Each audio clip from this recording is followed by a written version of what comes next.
You spend your whole life raising them, watching them grow, teaching them right from wrong. You pour every ounce of energy, love, and sacrifice into their future. And then, one day, they have their own lives. That's the natural order of things. But when you reach old age, a question starts creeping in. Should I move closer to my children? It seems like the practical, even loving choice. You think about holidays together, seeing the grandkids, maybe even a bit of help when you need it. But let me tell you something. Living close to your children in old age might just be one of the biggest mistakes you can make. I know that's not what most people want to hear.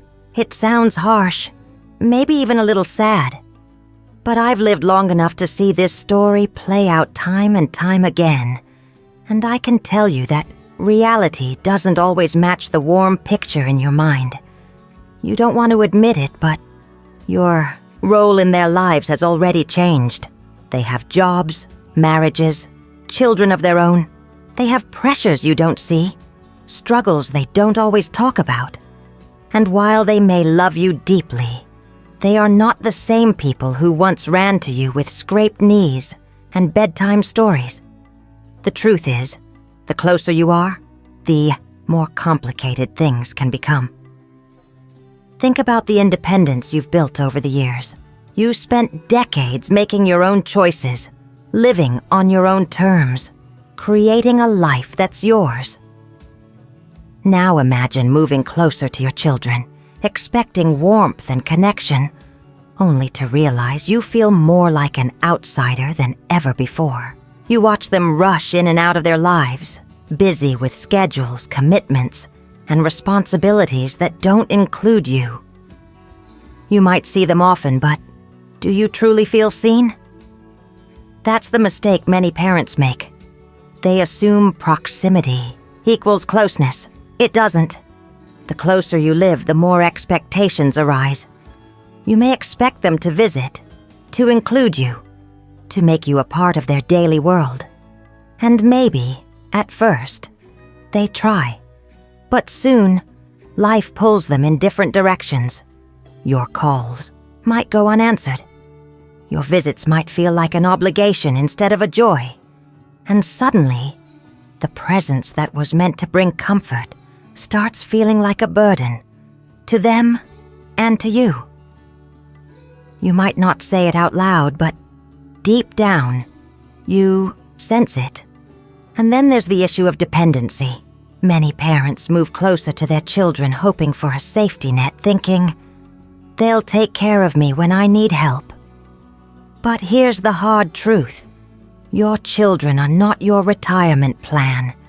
They have their own lives to build. And no matter how much they love you, you don't want to put them in a position where they feel responsible for your every need. The more dependent you become, the more the dynamic shifts. You are no longer the parent they admired for your strength and wisdom. You become someone they worry about, someone who adds stress to their already full plate. And let's be honest, do you really want to be seen that way? It's not just about you either. Moving closer can put a strain on your child's marriage, their work-life balance, even their own mental health. I've seen it happen. Well-meaning parents who unintentionally create tension in their children's homes. A daughter-in-law who feels like she's constantly under a watchful eye. A son who feels guilty for not spending enough time with his aging father. These things don't always get said out loud, but they're there, bubbling under the surface, affecting relationships in ways you never intended. There's also a harsh reality you need to consider. The more you rely on your children, the more you limit your own world. When you move close, you start adjusting your life around theirs. You go where they go, do what they do. You stop making new friends, stop seeking out new experiences, stop growing in your own right. Before you know it, your entire existence revolves around them. And what happens when they move again? What happens when their job takes them to another city or their spouse wants to be closer to their own parents? Will you uproot your life once more? Or will you be left behind, feeling more isolated than before? There's wisdom in keeping a little distance, not too far that you can't visit, but not so close that your lives get tangled in ways that lead to resentment. You need your own space, your own identity, outside of being a parent. It's healthier for everyone. It allows your children to love you without feeling the weight of responsibility pressing too hard on their shoulders. It allows you to be a part of their lives in a way that feels natural, not forced. I'm not saying you should push them away. Of course not. Love them, visit them, spend time with them. But also build a life that doesn't depend on them. Keep your friendships strong. Stay involved in your own community. Find hobbies and passions that bring you joy. Because the greatest gift you can give your children isn't your presence in their backyard. It's your ability to live fully, independently, and without regret. You raise them to build their own lives. Now it's time to honor that by continuing to build your own. There's an old saying, a guest after 3 days stinks like old fish. It's a crude way of putting it, but there's truth in it. No matter how much your children love you, living too close, being too present, can lead to unspoken tensions that change the relationship in ways you never expected. At first, moving near your children might feel like a dream. You see the grandkids, more often drop by for coffee, maybe even share a Sunday dinner like the old days. But slowly something shifts. The visits that once felt like a joy begin to feel like an obligation. Your presence, which was once welcomed with warmth, begins to carry an invisible weight. And that weight is called expectation. The thing about expectations is that they're rarely spoken aloud. You expect to be invited over when there's a family gathering. You expect them to check in regularly, to stop by, to include you in their plans. They, in turn, expect you to understand that they're busy, that they have their own responsibilities. And the problem with these unspoken expectations is that when they go unmet, resentment builds on both sides. A mother moves closer to her son, thinking she'll be part of his daily life. She pictures herself helping out, cooking for the family, being a constant source of warmth and support. But the son has a different picture in his head. He sees his mother as independent, living nearby but handling her own affairs. He loves her, but he doesn't want his routine disrupted. Slowly, without words, the distance grows. She feels hurt when he doesn't invite her over as much as she expected. He feels guilty, but also suffocated. Neither of them says it out, loud, but both of them feel it. And then there's the other side of the coin, when you do get included, but it starts to feel like a role you're obligated to play, rather than a relationship you enjoy. You're expected to babysit, to help with errands, to be available whenever they need something. At first, you don't mind. You're happy to help, but over time it starts to take a toll. You may find yourself feeling unappreciated, taken for granted, like your time and presence are just conveniences rather than treasures. You begin to wonder, do they love having me near, or do they love what I do for them? It's a fine line between being involved and being too involved, and it's a hard line to walk. Then there's the matter of privacy, yours and theirs. Living close means more chances to see things you might not want to see. You'll witness their arguments, their struggles, their parenting choices, and sometimes you'll disagree. Maybe they let the grandkids get away with too much. Maybe they don't handle their finances the way you think they should. Maybe their marriage has rough edges you never noticed before.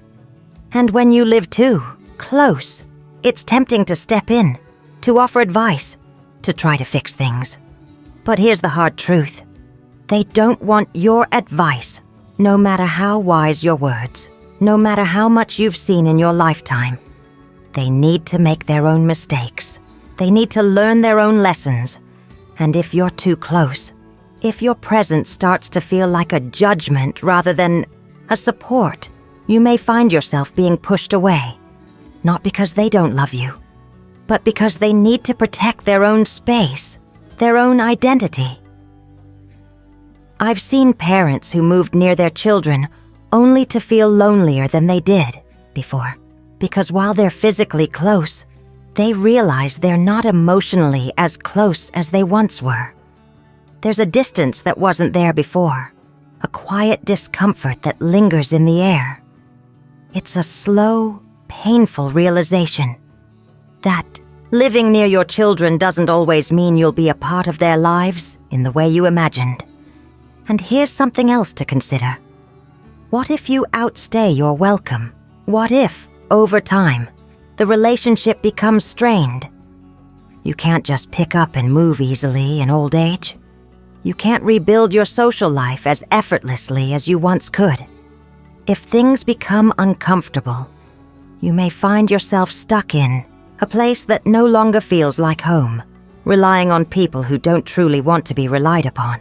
This is why it's so important to think about your own life, separate from your children's. What brings you joy outside of them? Who are your friends? What hobbies keep you engaged? What community do you belong to? Because if you make your children the center of your universe, and they don't or can't reciprocate in the way you expect, you'll be left with a deep sense of loss. A loss that could have been avoided if you had built a life that was yours, independent of them. Some parents move closer to their children because they fear aging alone. They fear the silence, the solitude, the idea of not having family nearby to catch them if they fall, literally and figuratively.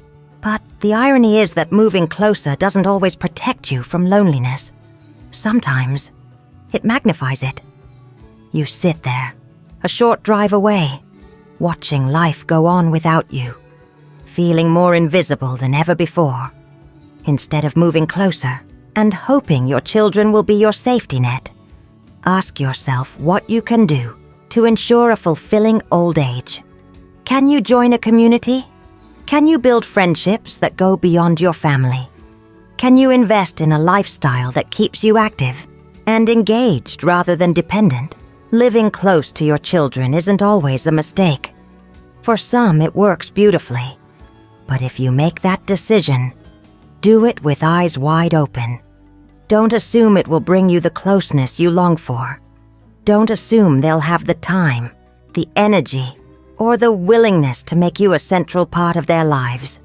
And most of all, don't let fear drive your choices. The fear of being alone, of being forgotten. Those fears can lead you to make decisions that do more harm than good. It takes courage to live a life of your own, even in old age. It takes wisdom to know when to step forward and when to step back. The question isn't whether you should live near your children. The real question is, what kind of life do you want to live, regardless of where they are? Because at the end of the day, happiness isn't about location. It's about mindset. The shift is subtle at first. When they leave home, you still feel like their anchor, the one they turn to for advice, for guidance, for comfort. But with time, something changes. The calls become less frequent, their decisions more independent, their need for you not as urgent as it once was. That's how it's supposed to be. And yet, as you grow older, that change starts to feel less like a natural progression and more like a loss. It's in those quiet moments, when the house is too still, when the days stretch a little too long, that the idea creeps in. Maybe I should move closer. Maybe that would bring back some of what's been lost. And for a while, that thought gives you comfort. But let's talk about what really happens when you let that thought dictate your next move. When you relocate to be near your children, what you're really doing, whether you admit it to yourself or not, is trying to hold on to something that time has already changed. You are looking to recapture a closeness that can't be recreated in the same way. That's not to say you won't have good moments, shared meals, laughter, memories still to be made. But the dynamic isn't the same, and it never will be. Moving closer to your children often comes with the hope of regaining a role that naturally faded with time. Maybe you want to feel useful again, involved, needed. But here's the hard truth. Your children don't need you in the way they once did. And if you try to step back into that role, offering too much advice, inserting yourself into decisions, expecting to be part of every major life event, you may find that instead of feeling closer, you feel more distant than ever. And what happens when they set boundaries? Because they will, they have to. They need space to manage their own families, to make choices that suit them, not necessarily you. Maybe they don't want unannounced visits. Maybe they have a routine that doesn't include stopping by as often as you'd hoped. Maybe they simply enjoy their own space, their own sense of control over their daily lives. If you're not prepared for that, if you take it personally, resentment starts to build, and suddenly, what was meant to bring you closer is driving a wedge between you. There's also the matter of identity. Who are you outside of being a parent? This is a question a lot of people don't ask themselves until it's too late.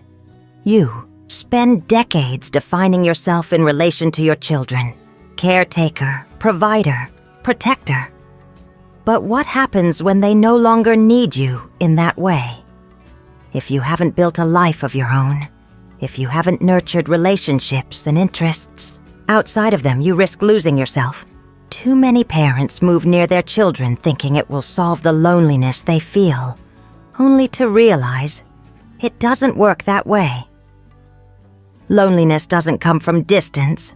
It comes from a lack of purpose. If you have nothing to wake up for each day except waiting for your children to call or visit, you're setting yourself up for disappointment. That's too much weight to put on them, and too narrow a life for you. And then there's the reality of aging. Let's be honest about it. Moving closer to your children often comes with the unspoken expectation that they will take care of you when the time comes. But you need to ask yourself, is that fair to them? Are they in a position to do it? Do they have the emotional, financial, and physical capacity to take on that responsibility?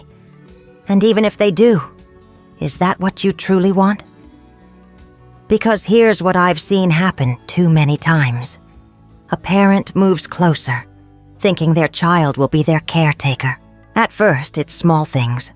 A ride to the doctor, help with errands. But as time passes and the needs grow, the strain does too. Your child, the one you love so much, starts to feel burdened. They don't say it out loud, but you can sense it. The visits become shorter, the sighs a little heavier. They love you, but they also have their own lives, their own stress, their own worries. And suddenly, instead of bringing you closer, the situation creates distance. Some parents say, "I don't want to be a burden." But deep down, they assume their children will step up. And many do, out of love, out of duty. But at what cost? At the cost of their own marriages, their own mental health, their own dreams. You have to ask yourself, is that what you really want for them? The best thing you can do for your children isn't moving close with the expectation that they will care for you. It's setting yourself up to be as independent as possible for as long as possible. It's making smart choices about your own aging, financially, physically, emotionally, so that when the time comes, they don't feel obligated, but rather, they want to be there for you. And let's not ignore the biggest reality of all. What happens if you move close and things don't turn out the way you imagined? What if you don't get along with your child's spouse? What if their job moves them to another city? What if your presence begins to feel more like an intrusion than a blessing? Then what? The truth is, uprooting your life for the sake of being near your children can be a gamble. It's not always a mistake, but it's not always the answer either. If you choose to do it for the right reasons. Not because you fear being alone, not because you expect to be taken care of, and not because you're chasing a version of family life that no longer exists. What you need isn't proximity. It's connection. And connection isn't built by living next door. It's built through mutual respect, understanding, and a willingness to give each other space to grow. So before you pack up and move, ask yourself, am I doing this because I truly want to? Or because I'm afraid of what life looks like if I don't? Because living near your children won't automatically bring you happiness. But living a life that is full, rich, and independent, that always will.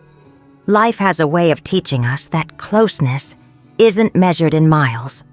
You can live next door to someone and feel worlds apart, or you can be thousands of miles away and still feel deeply connected. Moving closer to your children in old age might seem like the right choice, but it's not always the key to happiness. In fact, it can lead to disappointment, strained relationships, and a loss of the independence you spent your whole life building. What truly matters isn't whether you live near or far. It's how you live. If you spend your days waiting for visits, relying on your children for companionship, or hoping they'll fill the emptiness you feel, you're setting yourself up for heartache. But if you focus on creating a meaningful life for yourself, building friendships, staying engaged in your community, and maintaining your own sense of purpose, you won't need to depend on your children for your happiness. Instead, when you do see them, it will be out of love, not obligation. Aging doesn't mean retreating into your children's lives. It means continuing to live yours. Give them the space to be who they are, and give yourself the freedom to keep growing, learning, and experiencing life in ways that bring you joy. Because the greatest gift you can give your children isn't your presence in their backyard. It's the example of a life well lived, one that is full, independent, and deeply meaningful, no matter where you are.